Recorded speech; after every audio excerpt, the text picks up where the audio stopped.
The biggest error in WNBA history might have just been made by the Indiana Fever, one that might cost them millions of dollars. Nobody is discussing what's going on behind the scenes, which is far more explosive. Imagine this.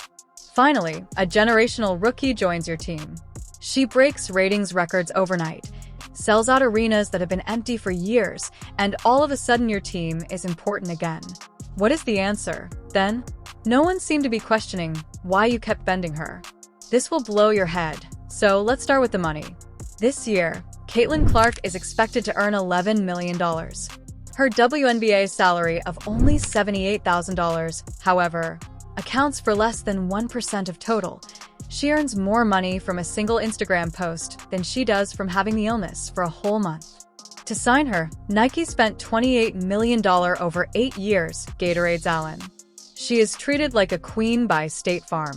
She even received a distinctive basketball phrase from Wilson.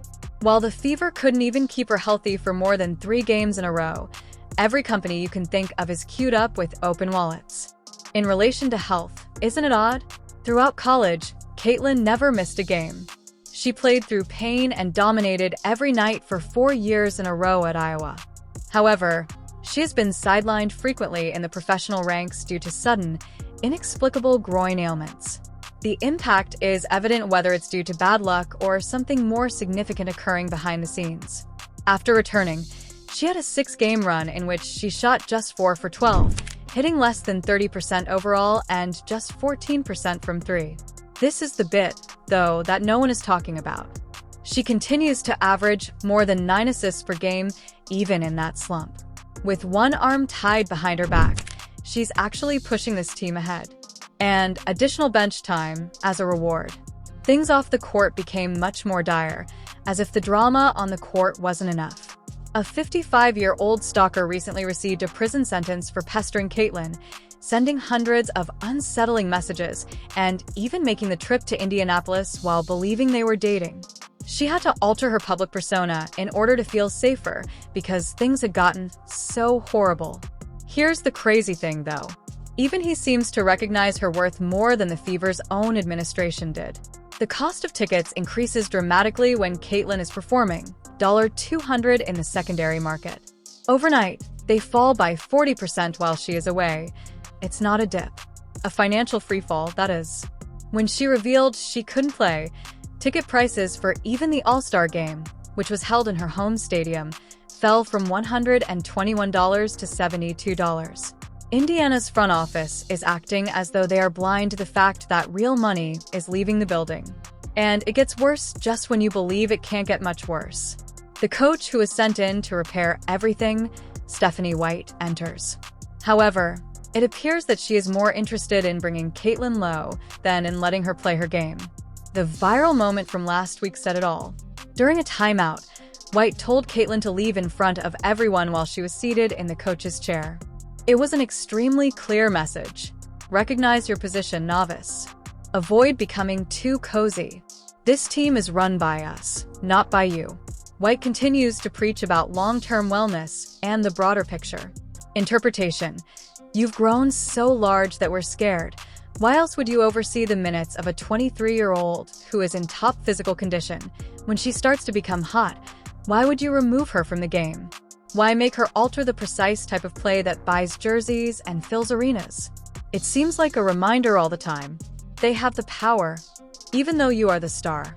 The kicker is this, though. Caitlin is subtly creating something far larger as Indiana engages in small-scale power struggles. An empire that doesn't require them at all. She is the face of women's basketball in addition to being well-liked. She received more All-Star captain votes than any other player in the league, with over 1.2 million. Her endorsements outweigh the salaries of whole teams.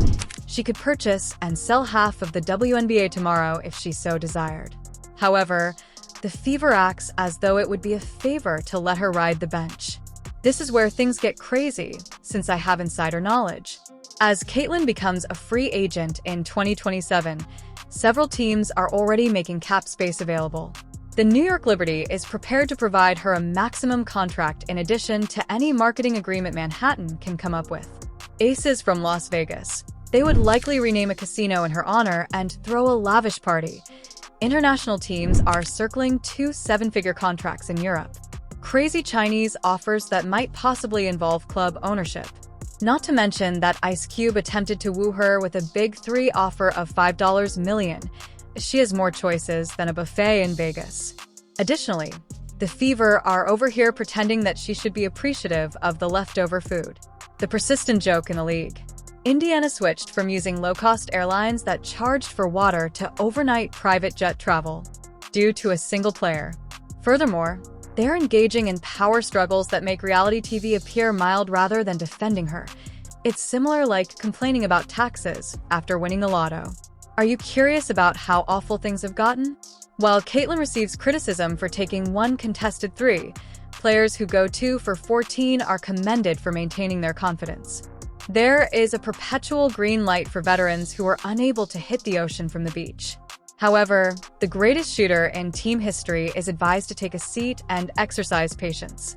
Referees are shaking their heads because the double standard is so blatantly apparent. And this statistic should infuriate every fan. WNBA players only receive 9% of league earnings. In contrast, NBA players receive 50%. What happens when Caitlyn arrives? Increases attendance by 40% and drives retail sales by 500%. They're exerting every effort to drive her away. The funniest thing is that Fever management genuinely believes they have power in this situation. They believe that Caitlyn is more in need of them than of them. They are completely mistaken if they believe that she needs them more than they need her. Despite only being 23 years old, Caitlyn Clark already has a net worth of around $5 million. Long after she hangs up her jersey, she will have endorsements that will safeguard her future. Additionally, she has a devoted following that would follow her to Antarctica if she established a Penguin basketball league. Here is the statistic that ought to chill every executive in Indianapolis. 86% of supporters responded negatively when asked if they would continue cheer for the Fever if Caitlyn left. It goes beyond simple loyalty. Obsession is what that is. That isn't a following. That army is on the move. The name on the front was not the reason these people purchased Fever jerseys. The name on the back is why they purchased them. And if you believe that I'm overstating the amount of pressure she endures, consider what transpired in Connecticut during the playoffs.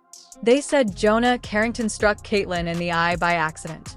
Carrington became defensive when reporters questioned him about it, and the Suns' leadership attempted to coerce the media into removing it. Caitlyn experiences that degree of jealousy each and every night. The worst aspect is that she won't even have support from her own squad. The figures are honest. 1 million people watch games when Caitlyn is playing. They have trouble reaching 200,000 without her. She essentially dominated ESPN's coverage of the WNBA, and when she is off the court, social media interest plummets by 70%. She serves as the league's marketing department in addition to being a player. The chatter quickly dies without her. At this point, the temperature is becoming frightening. Caitlyn's close friends and family are speculating that she is already considering leaving Indianapolis. Everything is becoming worse, including the frequent injuries, the strange coaching choices, and the management's lack of support. She went from being the league's most brittle superstar to Iron Woman in college, never missing a game. And people are beginning to question what's actually happening in this situation. The most absurd thing is that the Fever might resolve this issue tomorrow. Anyone who doesn't know what they have should be fired. Coaches should be brought in to allow Caitlyn to be herself. Instead of making her use an antiquated, ineffective system, rally the entire team around her. Give her the franchise's keys, then watch the money come in. However, they won't, since ego is more important than economy in Indianapolis. The story is told by the numbers. Cities that attract talent from across generations either create dynasties or become cautionary tales. The Fever are currently racing in the direction of that second route. They are on the verge of being the squad that lost Caitlyn Clark, the franchise that mishandled the biggest star in the history of women's basketball. I can hear murmurs. Additionally, keep in mind that you heard it here first. Caitlyn's camp is already looking into possibilities. They are testing foreign waters, establishing connections in different markets, and setting the framework so that when the time comes, she will have a place to land that truly values her, not tomorrow or next season. It's almost poetic in its irony. Desperate for attention, the Indiana Fever played in front of empty crowds for years, pleading for relevance. Then, suddenly, Caitlin Clark collapses onto their lap. A present from the gods of basketball. A once-in-a-generation celebrity with the power to make all the difference. I promise that Caitlin Clark won't be sporting a Fever shirt in 2 years. She will be playing for fans who genuinely want her to succeed and earning 3 times as much money as Indiana could ever hope to provide in New York, Vegas, or possibly even abroad.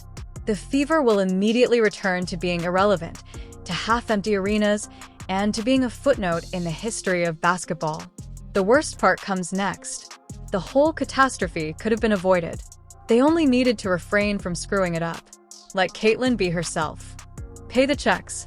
Make her the focal point of the franchise. Rather, they have created a masterclass on how to sabotage a fantastic chance. Business schools will spend decades researching this type of breakdown. The consequences of treating a $100 million athlete like she's on minimum salary will soon be revealed to the Fever. Caitlin Clark doesn't need the Indiana Fever, so when the circus departs town and takes all of the ticket buyers with it, they will finally understand what they had and what they lost. She didn't, but they needed her for a single, brilliant moment. And they shoved her out the door rather than accepting it. Do you believe this to be the most significant error in WNBA history? Press like. Do you want to know where Caitlin will land next? Sign up. This is only the beginning of the story. And leave a remark. When Caitlin eventually leaves Indianapolis, where should she go?